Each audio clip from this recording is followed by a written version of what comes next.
तो दोस्तों हम लोग ने हमेशा टोनी स्टार्क को कुछ अलग करते हुए देखा है, चाहे बात हो उसके आर्टिफिशियल इंटेलिजेंस की, चाहे बात हो उसके आर्मर की। टोनी स्टार्क हमेशा कुछ नया अपग्रेड करता है और कुछ तो मार्वल सिनेमैटिक में हम लोग को दिखाई दिया है और कुछ ऐसी चीज है जो सिर्फ कॉमिक बुक में दिखाई दी है, लेकिन अगर वो सिनेमैटिक न्यूज़ में आ जाए तो बात बन जाएगी। अब यहाँ पे दोस्तों मैं कुछ ऐसे आर्मर के स्पेशलिटी डिस्कस करूंगा जो कि ऑलरेडी मार्वल सिनेमैटिक यूनिवर्स में एग्जिस्ट करती है। इस सब के अलावा कुछ ऐसे आर्मर के भी नाम बताऊंगा जो कि कॉमिक बुक में अवेलेबल है, लेकिन आने वाली मूवी एवेंजर्स 5 में हम लोग को दिखाई दे सकते हैं, चाहे टोनी स्टार्क हो चाहे आयरन हार्ट हो। लेकिन दोस्तों इन सब के अलावा मैं आगे की कुछ मार्वल सिनेमैटिक यूनिवर्स की इंपॉर्टेंट अपडेट भी दूंगा। दोस्तों कंप्लीट वीडियो को स्टार्ट करने से पहले आप लोग कर दीजिए वीडियो को लाइक और कमेंट कीजिए आयरन मैन। साथ ही साथ जो लोग मेरे चैनल पर नए आए हैं हमारे चैनल को सब्सक्राइब करके हमारी कॉमिक बुक टॉक्स फैमिली का हिस्सा बन जाए। तो दोस्तों सबसे पहले हम लोग बात करते हैं टोनी स्टार्क के एक इंपॉर्टेंट आर्मर की, जो की है ब्लीडिंग एज आर्मर। अब ये आर्मर मार्क 85 से भी ज्यादा फेमस है, क्योंकि जब हम लोग ने एवेंजर्स इन्फिनिटी वॉर में पहली बार इसको देखा था तो इसकी टेक्नोलॉजी काफी ज्यादा यूनिक थी। पहली बात तो ये टोनी स्टार्क की बॉडी का एक पार्ट है, बहुत लोग को लगा, लेकिन असल में इसकी पूरी एनर्जी एक आर्क रिएक्टर में है और कंप्लीटली बना है नैनोबोट से।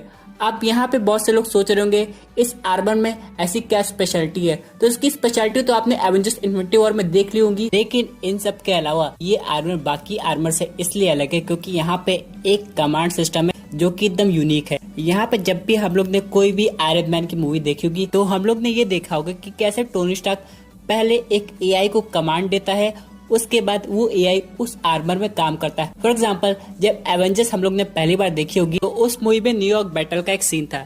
यहाँ पे टोनी स्टार्क जार्विस से बोलते हैं कि जितनी भी पावर है वो सारा उसके आर्मर में इनपुट कर दे। तो यहाँ पे टोनी स्टार्क एक तरह से जार्विस को कमांड दे रहा था। उसी तरह एवेंजर्स एज ऑफ अल्ट्रॉन में भी जब जार्विस विजन में कन्वर्ट हो गया उसके बाद टोनी स्टार्क के पास आई फ्राइडे, तो फ्राइडे को भी टोनी स्टार्क हमेशा कमांड देता था कि आर्मर में ऐसा करो, आर्मर में वैसा करो। लेकिन एवेंजर्स इन्फिनिटी वॉर में हम लोग क्या देखते हैं, टोनी स्टार्क का जो आर्मर है वो टोनी स्टार्क के विल के अकॉर्डिंग चेंज हो रहा है। यहाँ पे सबसे इंपॉर्टेंट बात यह है कि जो टोनी स्टार्क के जितने भी नैनोबॉट्स है वो टोनी स्टार्क के थॉट के साथ सिंक हो गए थे।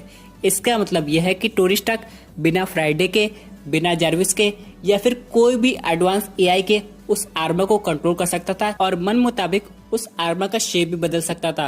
अब सबसे इम्पोर्टेंट प्रूफ है इसका टाइटन प्लैनेट की फाइट। वहाँ पे टोनी स्टार्क के लिए कोई भी इंटरनेट कनेक्शन नहीं था।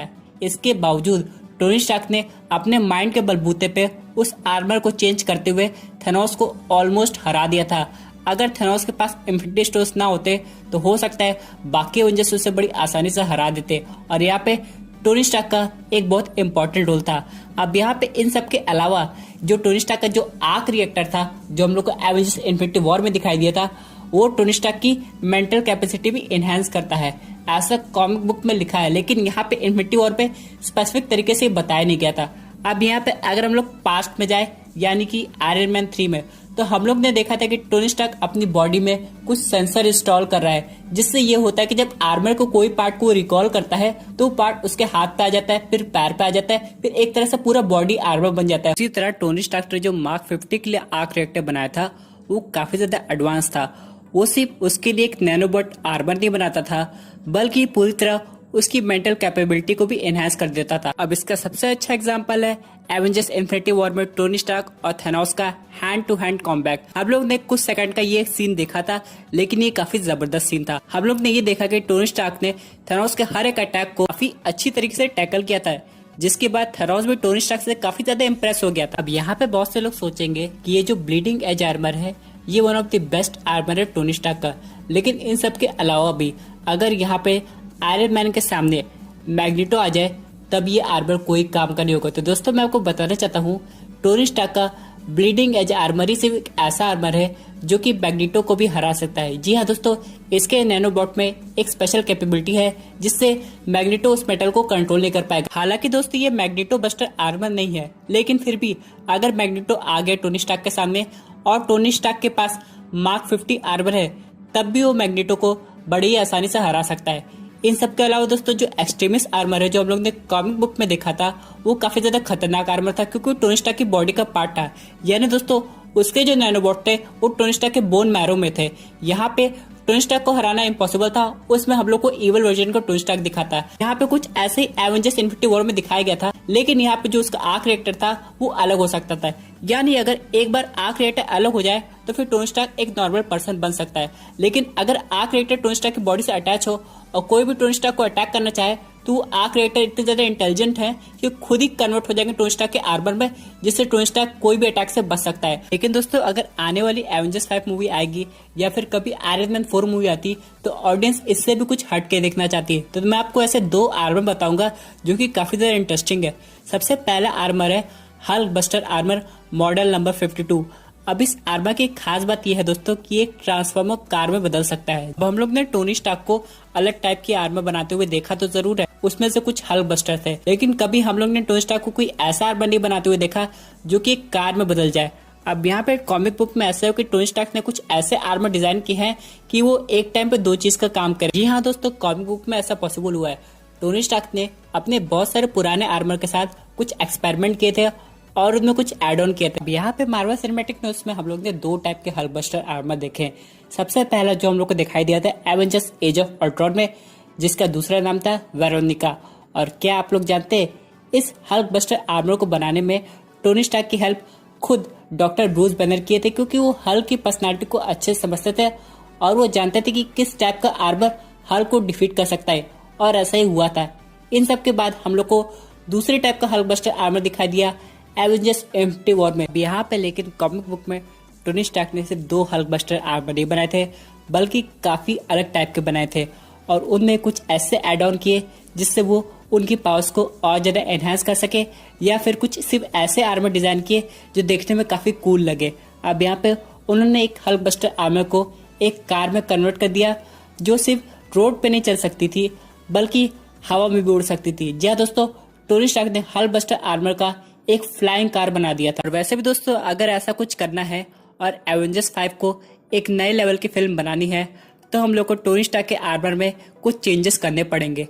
अगर ये काम आयरन हार्ट करती है तो बहुत अच्छी बात है, लेकिन अगर ये काम टोनी स्टार्क का एआई करता है और कोई पुराने हल्क बस्टर आर्मर को, चाहे वो एज ऑफ अल्ट्रॉन को हो या एवेंजर्स इन्फिनिटी वॉर का हो, उसे एक फ्लाइंग कार में कन्वर्ट कर देता है तो देखने में काफी मजा आएगा।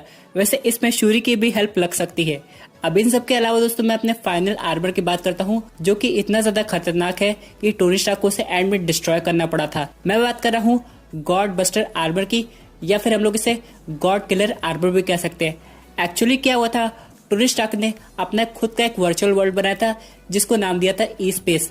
अब वहाँ पे एक अलग से एआई आ गया जो उस वर्चुअल वर्ल्ड को कंट्रोल करने लगा, और टोनी स्टार्क की कॉन्शियसनेस भी उस वर्चुअल वर्ल्ड में चली गई थी उस एआई को हराने के लिए। अब यहाँ पर टोनी स्टार्क ने खुद जाके उस वर्चुअल वर्ल्ड में एक गॉड बस्टर आर्मर बनाया था जो उस एआई को खत्म कर सके। अब यहाँ पे जैसे टोनी स्टार्क बाहर आया तो उसने डिसाइड किया क्यों ना फिजिकल वर्ल्ड में ऐसा आर्मर बनाया जाए, और वो आर्मर बनाने में वो कामयाब रहा। अब वो आर्मर इतना ज्यादा खतरनाक लगा टोनी स्टार्क को कि टोनी स्टार्क सोचा कि अब इसे हटाना ही सही रहेगा, नहीं तो अगर किसी गलत हाथ में पड़ गया तो काफी दिक्कत हो सकती है। अब दोस्तों मार्वल सिनेमैटिक यूनिवर्स में ये फ्लाइंग कार का आर्मर बन सकता है, लेकिन क्या एक्चुअली में गॉड बस्टर आर्मर बनाने की कोई पॉसिबिलिटी है? तो दोस्तों इसका आंसर है हाँ। अगर टोनी स्टार्क रहता है या फिर उसकी कोई आर्टिफिशियल इंटेलिजेंस रहती है तो गॉड बस्टर आर्मर की जरूरत पड़ेगी, अभी नहीं लेकिन आगे जाके जब गैलेक्टस आएगा। अब यहाँ पे God buster armour Galactus buster से काफी अलग है, लेकिन एक समय ऐसा भी आएगा जब गैलेक्टस बस्टर आर्मर भी गैलेक्टस के ऊपर काम नहीं करेगा, जब इसकी कॉस्मिक पावर काफी ज्यादा एनहांस हो जाएगी तो टोनी स्टार्क को किसी तरह गॉड बस्टर आर्मर बनानी पड़ेगा। दोस्तों सबसे इम्पोर्टेंट बात यह है कि टोनी स्टार्क ने गॉड बस्टर आर्मर को फिजिकल वर्ल्ड में बनाने से पहले वर्चुअल वर्ल्ड में बनाया था। इसका मतलब ये होता है कि वर्चुअल वर्ल्ड में अल्ट्रॉन के अलावा कोई एक ऐसा एआई एग्जिस्ट करता है जो कि टोनी स्टार्क की टेक्नोलॉजी को कंट्रोल करना चाहता हो, और वो एक समय बाद एडिट को भी टेक ओवर कर सकता है। अब यहाँ पे ये देखना है क्या ये विलन सामने आएगा आयरन मैन 4 मूवी में, अगर ऐसी मूवी आती है, या फिर एवेंजर्स 5 मूवी में, क्योंकि जब भी कुछ ऐसा होगा तो ये देखने में काफी ज्यादा इंटरेस्टिंग होगा। यहाँ पे दोस्तों चलिए एक फाइनल अपडेट की बात कर लेते हैं जो कि रिलेटेड है ब्लैक विडो मूवी से। अब यहाँ पे ऑलमोस्ट कंफर्म हो गया है कि black window movie digital release होगी। मुलायम के कुछ ही दिन बाद हम लोग को पता लग जाएगा कि ऐसा होने वाला है कि नहीं, लेकिन यहाँ पे हम लोग कह सकते हैं कि 90% तक चांसेस ये है कि फाइनली अब ब्लैक विडो को ऑनलाइन प्लेटफॉर्म पर रिलीज कर दिया जाए। तो दोस्तों ये थी एक अमेजिंग अपडेट जो कि रिलेटेड थी टोनी स्टार्क के ऑसम आर्मर से। आई होप आपको ये वीडियो पसंद आई होगी। वैसे आपके क्या व्यूज है इस पर्टिकुलर टॉपिक पे, अपने व्यूज जरूर कमेंट कीजिएगा। और दोस्तों अगर आप ऐसे ही unique super hero content enjoy करना चाहते हैं तो हमारे चैनल को सब्सक्राइब करके हमारे सुपर हीरो फैमिली का हिस्सा बन जाइएगा। Thank you for watching.